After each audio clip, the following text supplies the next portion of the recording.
Në ditarin orës 19 ndër të tjera ju ftoj të ndiqni. 7 drejtorë në Shkodër i binden urdhrit të Ramës duke dhënë dorëheqjen qarku i Shkodrës pritet të jetë starti i zbatimit të skemës së dorëheqjeve dhe në prefekturat e tjera të vendit. Reforma në drejtësi prek dhe studimet në fakultetin e drejtësisë pas 12 vitesh studimet në këtë deg nuk do të jenë të ndara në 2 cikle, por në një program të vetëm 5 vjeçar. Fruthi rikthehet në Shqipëri, paralajmërimi vjen nga Organizata Botërore e Shëndetësisë që thotë se pavarësisht mbulimit të lartë me vaksina, vendi ynë, Greqia, Çekia dhe Britania e kanë humbur statusin e çrënjosjes së fruthit. Ju përshëndes të gjithëve shikues të nderuar, mirë se vini në ditarin orës 19 këtu në A2 CNN, ku ndër të tjera zhvillimet të ditës veçojnë. Giuseppe Conte pranon mandatin për krimin e qeverisë së re italiane. Partia Demokratike dhe Lëvizja PSY u dakordsuan për një koalicion qeveritar duke shmangur zgjedhjet e parakohshme. Matteo Salvini bën thirrje për protesta.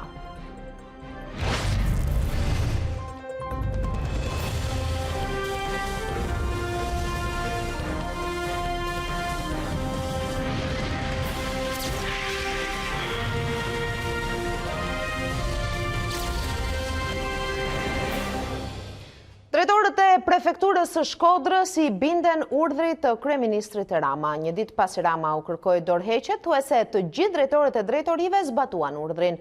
Kështu kanë lënë detyrën drejtori i hetimit tatimor të Veriut Agim Shimaj, i emëruar më pak se 2 muaj më parë nga ministri Adenaj, drejtori i drejtorisë arsimore Kadri Ymeri, drejtori i bujqësisë Mustaf Kraja, drejtori i hidrocentralit të Vaut të Dejës, Luan Heta, drejtori i postës Shkodër, Edmond Emini, që është njëkohësisht edhe kryetari i PD-s Dega Shkodër. Kanë dhënë gjithashtu dorëheqjet drejtori i administratës së zonave të mbrojtura Agim Darda dhe drejtori i shëndetit publik Astrid Beci. Ndërkohë për drejtorin e Spitalit të Shkodrës, Ardian Dajti, nuk është konfirmuar ende dorëheqja, edhe pse burimet thonë se edhe ai e ka firmosur rikje në zbatim të urdhrit të kryeministrit. Ndaj këtyre dorëheqjeve reagoi Dega e Partisë Demokratike të Shkodrës, që cilësoi të palishëm urdhrin e kryeministrit dhe nisjen e instalimit të partisë shtet. Demokratët akuzuan Ramën se po vendos PS-n e Shkodrës në duart e Tom Doshit, por fillimisht po i spastron atij fushën që më pas të përcaktoi drejtorët e rinj rajonal. Ndërkohë janë vetë socialistët, ata që paralajmërojnë se zhvillimet në Shkodër do të shkaktojnë një efekt domino. Elona Gjylmina përcjell detajet e asaj çka pritet të ndodhë. Elona, socialistët kanë paralajmëruar ristrukturime rrënjësore edhe në degët e tjera të PS-s, apo jo? Pra priten të tjera dorëheqje apo shkarkime?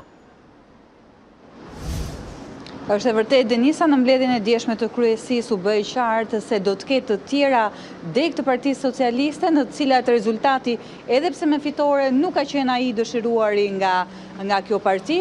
Pra të gjitha strukturat atje, njerëzit e partisë do t'i nështrohen një ristrukturimi, i cili nisi fillimisht me qarkun Shkodër.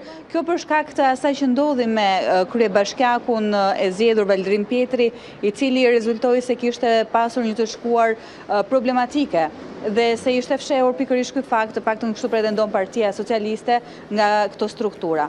Për të pasur njerëz me sa më integritet dhe për të pasur një rezultat sa më të mirë në zgjedhjet e ardhshme, edhe degët e tjera do t'i nështrohen këtij riformulimi. Megjithatë, Shkodra është pika e nxehtë. Kujtojmë që në mbledhjen e djeshme të kryesisë ka pasur debate midis zotit Bushati, që ishte dikur drejtuesi politik i qarkut, me kryeministrin Rama, po dhe me persona të tjerë. Ndërkohë, zoti Luan Arusha, i cili është deputeti i zonës, thotë se nuk bëhet fjalë për një reprezalje në këtë qark, por është një shembull që do të ndiqet edhe në qarkjet të tjera. Unë juftoj të ndiqni kronikën.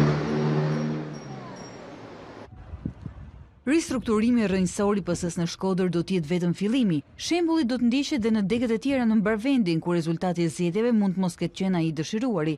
Deputeti i Shkodrës Luan Arusha pohon për aty CNN se kryeqendra e Veriut nuk është e vetmja dele e zezë e PS-s.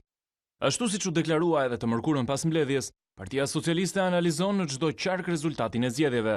Edhe qarku i Shkodrës po bën analizën në strukturat e PS-s për të parë rezultatin.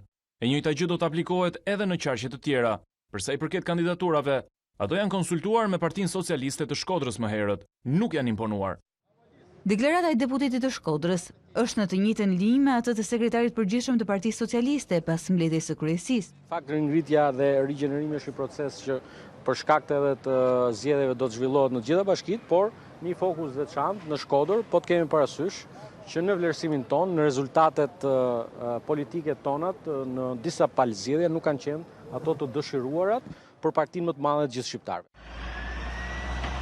Por për ish drejtuesën politik të qarkut Shkodër, ish ministrin e jashtëm Ditmir Bushati, nuk mjafton thjesht zëvendësimi i njerëzve, por një reformim i thellë politik i brendshëm. Reform politike brenda familjeve politike, reform politike që të sjell një kulturë tre politike, një sistem tri llogaridhënies.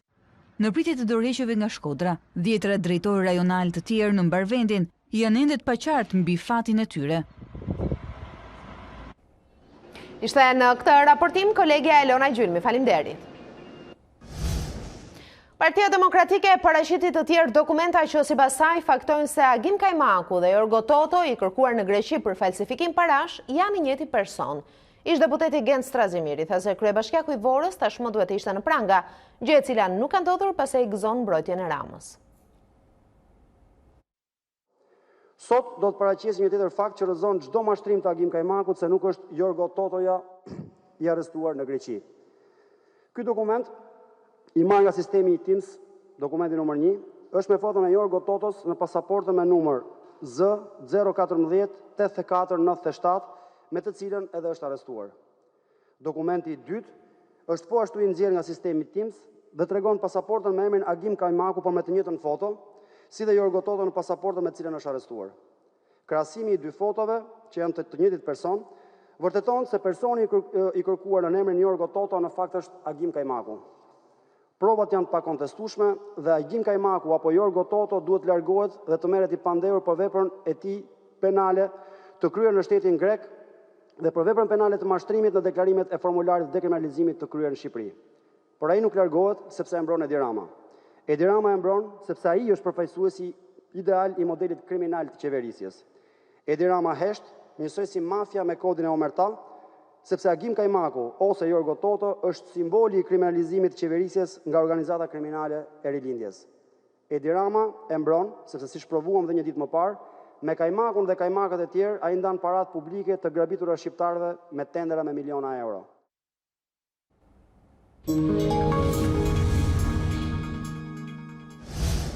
Në Universitetin e Tiranës, studimet për drejtësi do të jenë 5 vjet. Ky ndryshim bëhet si detyrim ndaj ligjit të arsimit të lartë dhe reformës në drejtësi. Dekani Artan Hoxha sqaron se pas shkollës së lartë, të gjithë studentët janë të gatshëm për të hyrë në tregun e punës. Ndjekim Ornela Jotin. Fakulteti Juridik shkëputet nga procesi Bolonjës për reformën në drejtësi. Pas 12 vjetësh, studimet në degën e drejtësisë nuk do të jenë të ndara në cikle, por në një program të vetëm 5 vjeçar. Dekani Artan Hoxha tregon se në përfundim të shkollës, të rinjt janë gati për tregun e punës ose për kualifikime të tjera, për të bërë gjyqtar apo prokuror. Pas 5 vjetësh, studentët përfundojnë studimet në Fakultetin e Drejtësisë. Janë të gatshëm për tregun e punës. Nëse duan shkojnë avokat, do të bëjnë shkollën e avokatisë. Nëse duan të bëjnë gjyqtar prokuror, do të ndjekin shkollën e magjistraturës. Ne do ecim paralel me dyja programet, ata që janë me programin e vjetër, me sistemin e vjetër të Bolonjës. Ata i vazhdojnë studimet po njësoj, por kanë program të ndryshëm nga këta që vinë në vitin e parë. Këta që studentët e vitit parë kanë avantazhin që fillojnë me një program të ri, kanë avantazhin që në përfundim të programi e kanë fushën e punësimit më të gjerë. Shkëputja nga sistemi Bolonjës për këtë degë është detyrimi i ligjit të arsimit të lartë dhe reformës në drejtësi. Modeli i ri i kurikulave është marrë nga vendet fqinj dhe në programe është integruar edhe masteri. Ky program i nxjerr studentët që futen në vitin e parë në një program tërësor 5 vjeçar, master të ciklit të dytë të studimeve, do të thotë që këta që hynë nuk ndjekin programin e shkuar, por ndjekin një program të riorganizuar, i cili është miratuar në muajin korrik nga Ministria e Arsimit. Por në program janë futur edhe këto elemente të reja që lidhen me reformën drejtësi, që është një sfidë tjetër e Fakultetit Drejtësisë. Studimet e larta 5 vjeçare nisin këtë vit akademik, vetëm për 640 studentë të rinj të Fakultetit të Drejtësisë në Universitetin e Tiranës, ndërsa në universitetet e tjera publike dhe private, kurrikulat e reja pritet të zbatohen vitin e ardhshëm. Në vitin 2003, Shqipëria u bë antare e Kartës së Bolonjës, së bashku me shumë shtete të tjera të Europës. Me ndryshimin e ligjit të arsimit të lartë 4 vjet më vonë, universitetet shqiptare nisën të zbatonin programet e ndara në 3 cikle studimi, bachelor, master dhe doktoratur. Pas mjekësisë dhe drejtësia sot i thot lam të mirë sistemi të Bolonjës. Bizneset kanë afat deri në mes të shtatorit për të paraqitur zyrtarisht të gjitha vretjet apo rekomandimet për nismën e fundit të qeverisë, atë të deklarimit të faturave online. Ministria e Financave njofton se për biznesin e vogël, ky aplikacion do të jetë falas. Bizneset kanë afat deri në javën e 2 të shtatorit për t'i paraqitur zyrtarisht Ministrisë së Financave kritikat dhe rekomandimet për draftin e fiskalizimit që parashikon deklarimin e të gjitha faturave online. Afati është bërë i ditur nga Ministrja Anila Denaj në mbledhjen e Këshillit të Investimeve. Faza e konsultimit publik mbyllet juridikisht brenda këtij muaji. Ne jemi të hapur që për arsyen e vetë faktit që muaji gusht është një muaj me limitime të burimeve njerëzore në institucionet të caktuara, por dhe nga vetë mungesa ndoshta e biznesit për ta njohur këtë projektligj në detaje, ta shtym marrjen e komenteve të projektligjit deri në datën 15 shtator, pasi kërkojmë vërtet që ky projektligj të diskutohet dhe të marrë parasysh të gjithë nevojat e biznesit dhe të grupeve të interesit. Ndërkaq mësohet se gjatë mbledhjes me biznesin, e cila vijoi me dyer të mbyllura për median, drejtuesit e dikasterit të financave kanë deklaruar se aplikacioni nëpërmjet të cilit do të bëhen deklarimet online për biznesin e vogël do të jetë falas. Ky sistem pritet të bëhet funksional nga 1 janar i vitit të ardhshëm. Në mbyllje të këtij sezoni turistik, operatorët që operojnë në këtë treg janë të shqetësuar për kapacitetin e kufizuar të akomodimit të Shqipërisë. Muajt e fundit treguan se vendi ynë nuk mund të presë një fluks të madh turistësh. Ndërsa qeveria ka dhënë një shifër për i 10 milion turistësh për këtë vit, operatorët e tregut janë të shqetësuar për kapacitetet reale akomoduese dhe mikpritëse të vendit tonë. Sipas kreut të shoqatës shqiptare të turizmit, Zak Topuzi, Shqipëria nuk mund të përballojë një fluks të tillë. Shqipëria nuk ka kapacitete për të pritur një numër më të madh turistësh. Jemi në një situatë emergjente që duhet të ndërmarrim veprime emergjente për të ndërtuar, po themi, hotele, resorte, për të përmirësuar infrastrukturën e cila, për të thënë vërtetën, let për të dëshiruar. Operatorët e tregut janë skeptike edhe për efektet e politikës lehtësuese të taksave që qeveria ndërmori vitin e kaluar për hotelet me 4 dhe 5 yje, që sipas tyre deri më tani nuk kanë dhënë rezultat. Ka një trend pozitiv, por akoma nuk ndihet efekti i këtyre politikave që shteti ka bërë, qoftë dhe me dhënien e tokave falas, qoftë dhe me politikat për dhënien me 1 euro zonave që janë të lira akoma. Sipas të dhënave të Institutit të Statistikave, mbi 3.3 milion shtetas të huaj kanë hyrë në vend në 7 muajt e parë të 2019-s, duke u rritur me 12.4% krahasuar me të njëjtën periudhë të një viti më parë, por është ende herët për të bërë bilancin e sezonit turistik dhe mbi të gjitha impaktit në ekonomi.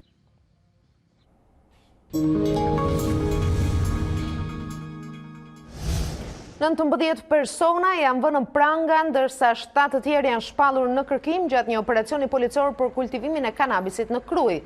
Të arrestuarit në bashkëpunim me njëri tjetrin kanë kultivuar bimë narkotike në zona të pyllëzuara në disa fshatra të bashkisë Krujë, ku në periudha të ndryshme janë gjetur dhe zgjesuar kubik që kultivonin kanabis. Një sasi prej 208 kg hashash që transportohej nga një shqiptar u sekuestrua në Bologna të Italisë. 29 vjeçari që u arrestua nga policia, këtë fundit pikasën lëvizjet e dyshimta të automjetit dhe vendosën ta ndalonin, por shoferi shqiptar riti shpejtësinë për të ndaluar më pas nga një tjetër patrull policie. Sasia e drogës, nëse hidhej në treg, kapte vlerën 1.2 milion euro. Organizata botërore e shëndetësisë paralajmëron se fruthi është rikthyer në Shqipëri dhe 3 vende të tjera europiane që konsideroheshin të pastra nga sëmundja. Pavarësisht mbullimit të lartë me vaksina, vendi ynë, Greqia, Republika Çeke dhe Britania e kanë humbur statusin e çrënjosjes së fruthit. Fruthi është rikthyer në Shqipëri dhe 3 shtete të tjera europiane që konsideroheshin të pastra nga sëmundja. Alarmi vjen nga Organizata Botërore e Shëndetësisë, sipas të cilës sëmundja nuk konsiderohet më e çrënjosur në vendin ton, Republikën Çeke, Greqi dhe Britaninë e Madhe. Po përpiqemi t'ju komunikojmë juve dhe botës se po bëjmë hapa prapa, jemi në shinën e gabuar. Shtetet deklarohen si të pastra nga sëmundja kur nuk ka transmetim endemik për 12 muaj në një zonë të caktuar gjeografike.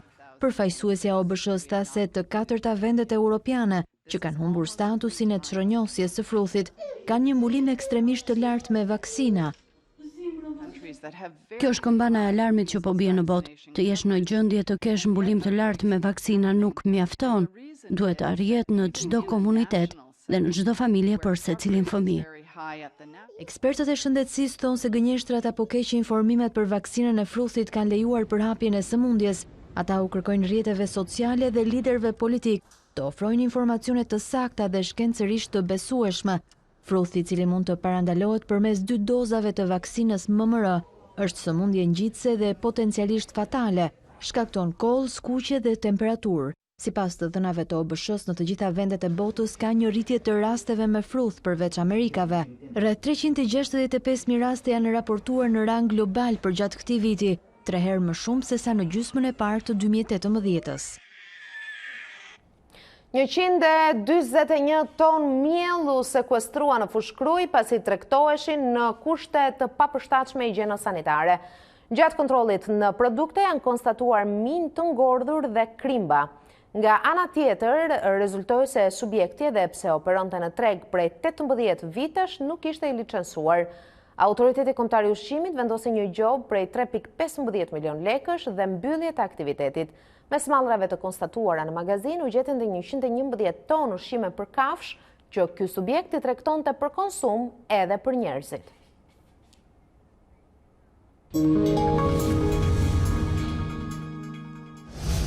Autoriteti i mediave audiovizive shtyn sërish shtafatin e transmetimeve analoge edhe për një muaj. Kreu i Amës, Gentian Sala, tha se vendimi është marrë pas një sondazhi nga i cili rezultoi se shumica e qytetarëve shqiptar vjojnë të shohin ende transmetimet analoge. Duke u referuar rekomandimeve të lëna nga Kuvendi i Shqipërisë, si dhe duke vlerësuar faktin që në qarqet Tiranë-Durrës banon gjysma e popullsisë së Shqipërisë me unanimitet, Bordi i Amës ka vendosur për 4 pika. Shtyrjen e afatit të mbylljes transmetimeve analoge në qarqet Tiranë-Durrës-Vlorë me 30 ditë. Operatorët ekonomik në treg, kryesisht platformat audiovizive, të cilat tregtojnë dekoderet, vënë në dispozicion, të japin informacion në mënyrë të përsëritur lidhur me sasinë e dekoderave që disponojnë. Kjo pikë duhet sqaruar mirë, pasi operatorët kryesorë, sidomos ato që kanë platforma audiovizive, nuk kanë dhënë informacion për sasinë e dekoderave mbas pyetjes që është bërë nga institucioni. Pika 4. Operatorët privat kombëtar, cilët ende nuk mbulojnë me sinjal në qarkun e Vlorës, Bashkitë, Sarandë dhe Himar, të marrin masat menjëhershme për shtrimin e infrastrukturës digjitale. Së fundi kërkojmë një mirëkuptim nga qytetarët, pasi është e vetëdijshme që shtyrjet e her pas hershme krijojnë një lloj konfuzioni. Po është pikërisht rëndësia e madhe që ka ky proces marr parasysh dhe që shtresa e qytetarëve të cilët janë në transmetime analoge presupozohet të jenë ata më të pamundurit në këtë proces. Dalemi tek zhvillimet në arenën ndërkombëtare. Giuseppe Conte pranon mandatin për krimin e qeverisë së re italiane. Partia Demokratike dhe Lëvizja Pesëyet u dakordsuan më herët për krimin e një koalicioni qeveritar duke shmangur zgjedhjet e parakohshme. Matteo Salvini i sulmonash për ishalatët dhe bën thirrje për protesta. Një javë pas rrëzimit të qeverisë së dominuar nga nacionalistët, Giuseppe Conte pranoi mandatin për të krijuar një koalicion të ri qeveritar, me zotimin se do të udhëheqë një Itali më të bashkuar dhe gjithëpërfshirësa. Do të krijohet një qeveri për të mirën e qytetarëve, për modernizimin e vendit, për ta bërë atë më kompetitiv në kontekstin ndërkombëtar, por njëkohësisht edhe më të drejtë e gjithëpërfshirës. Mandatimi i Contes nga presidenti i Republikës Sergio Mattarella erdhi pas marrëveshjes së Partisë Demokratike nga Qendra e Majt me lëvizjen populiste të 5 syeve për krijimin e një koalicioni qeverisës. Vendimi preu brutalisht shpresat e Matteo Salvinit për zgjedhje të parakoshme dhe për ta qeverisur i vetëm Italinë. Ishte pikërisht lideri i Legës që çoi në rrëzimin e qeverisë, duke i dhënë fund koalicionit me lëvizjen e 5 syeve të Luigi Di Maios dhe duke kërkuar mocion mosbesimi për kryeministrin Conte. Në 20 gusht akademiku dha dorëheqjen dhe sulmojash për Salvinin, duke e quajtur atë të papërgjegjshëm. Në fjalën e tij për gazetarët pas shpalljes së koalicionit, Salvini përsëriti kërkesën për zgjedhje të reja dhe tha se italianët do të ngriheshin në këmbë për të ndëshkuar Partinë Demokratike dhe lëvizjen e 5 syeve. Përse shërben votimi kur ata që ne votojmë për t'i çuar në shtëpi kthehen nga dritarja me lojra pallatesh? Zgjedhjet janë e vetmja alternativë dinjitoze. Administrata e re do të shërbejë deri në zgjedhjet e ardhshme të planifikuara për 2023-shin.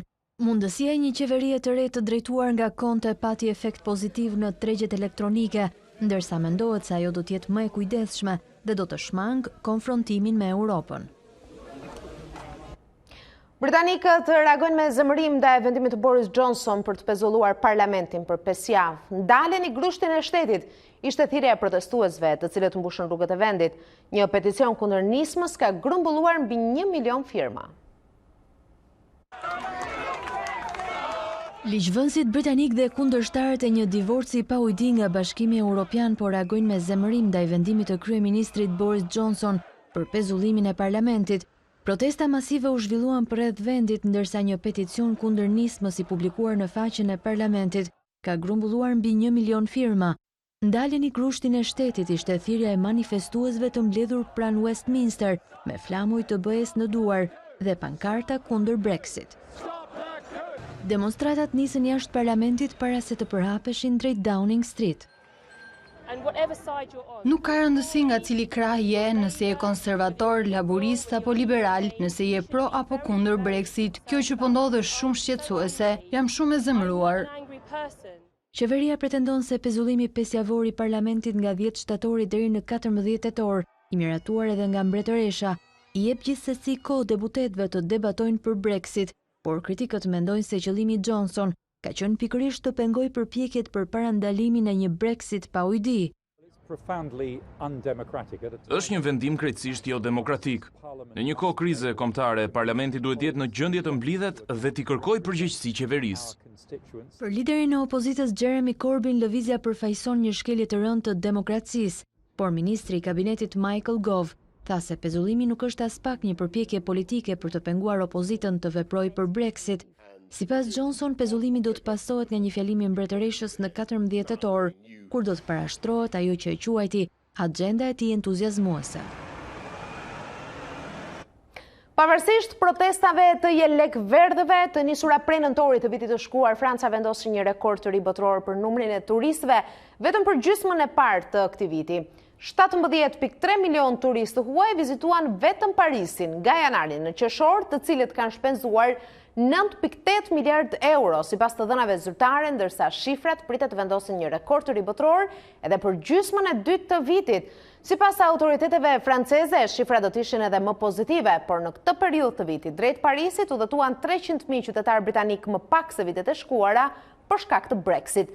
Sipas Ministrisë franceze të turizmit, ndryshe nga Venecia apo Barcelona, Parisi nuk ka probleme të mbi popullimit me turist. Monumentet ikon të Parisit, si Muzeu i Luvrit apo Kulla Eiffel, kanë marrë të gjitha masat për të menaxhuar edhe fluksin e turistëve, duke mirëpritur 25 deri në 50.000 turistë huaj në ditë. Franca mbetet vendi më i vizituar në të gjithë botën. Në 2018-ën, atë vizituan 89.4 milion turistë të huaj.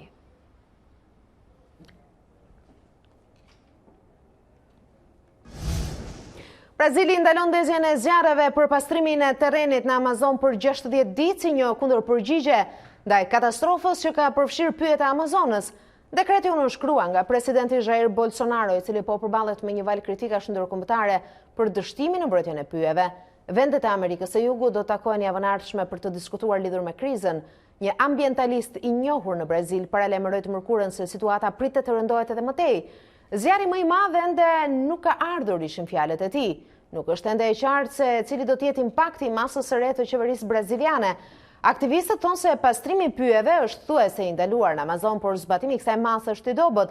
Amazona, një magazinë e rëndësishme e karbonit që ndalon ritmin e ngrohjes globale, është përfshirë nga më shumë se 80.000 zjarre këtë vit, që do të thotë 77% më shumë se në 8 muajt e parë të vitit të kaluar. Një prej vulkanëve më aktiv në botë, ai Strombolit, pati një rizgjim të dhunshëm të mërkurën duke lëshuar hije lavë të nxehtë në det. Pamjen spektakolare erdhën nga qyteti i populluar me turistë në jug të Italisë. Ju ftet ndiqni pa koment.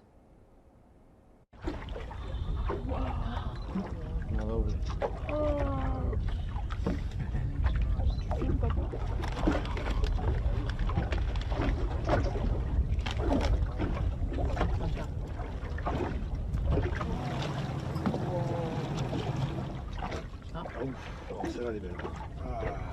Será.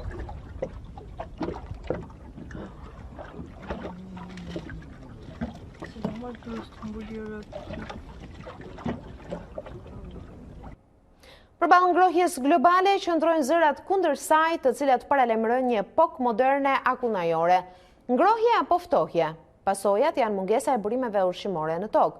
Le të ndjekim kronikën me argumentat mbi ngrirjen e tokës dhe pasojat përgatitur nga Tanja Porja. Ngrohja apo ftohje globale, kjo nuk është çështja. Në të dy rastet pasoja është mungesa ushqimit dhe ujit të pishëm për banorët e tokës. Shkencëtarët anti-ngrohje paralajmërojnë një epokë moderne akullnajore, por cilat janë argumentat?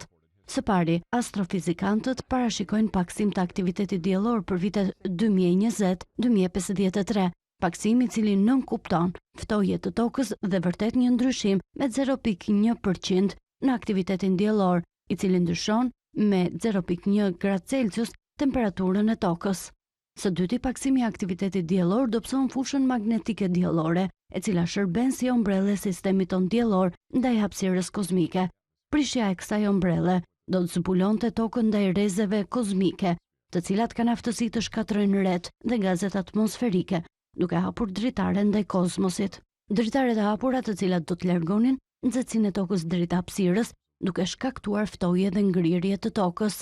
Edhe në këtë rast pasojat do të ishin degradimi i tokës dhe botës së saj bimore dhe shtazore, duke përballur njerëzimin me urjen dhe etjen. Prandaj ngrohje apo ftohje nuk është kjo çështja. Çështja është siguria e burimeve ushqimore në çdo mod, në çdo klim.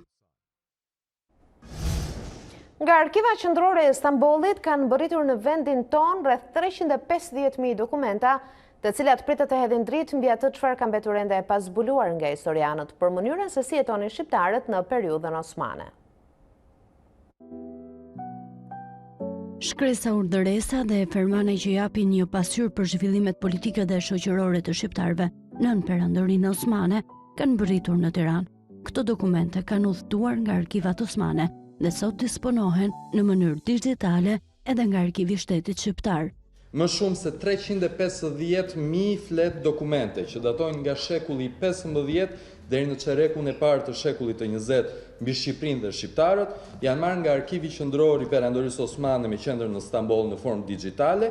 Kjo fal marrëveshjes së bashkëpunimit që Drejtoria e Përgjithshme e Arkivave ka me Arkivin Qendror të Stambollit.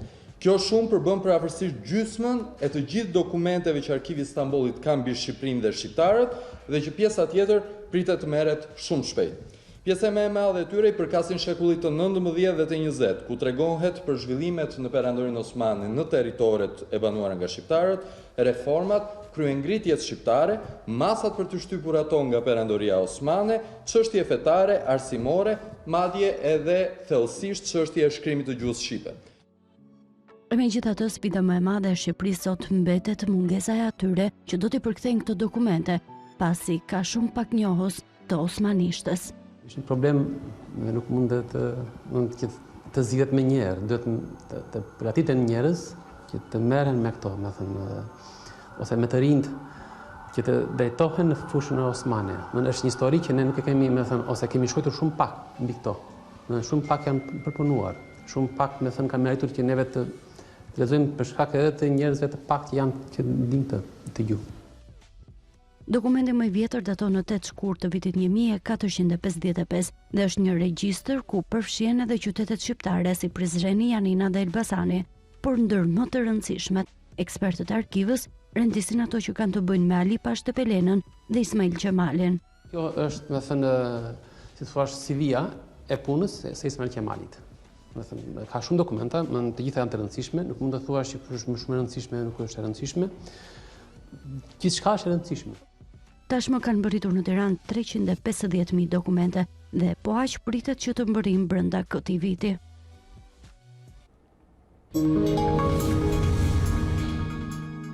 Kemi ardhur këtu në fund, ju kujtoj edhe një herë titujt kryesor. 7 drejtorë në Shkodër i binden urdhrit të Ramës, duke dhënë dorëheqjen që Arku i Shkodrës pritet të jetë starti i zbatimit të skemës së dorëheqjeve dhe në prefekturat e tjera të vendit. Reforma në drejtësi prek edhe studimet në fakultetin e drejtësisë. Pas 12 vitesh, studimet në këtë deg nuk do të jenë të ndara në 2 cikle, por në një program të vetëm 5 vjeçar.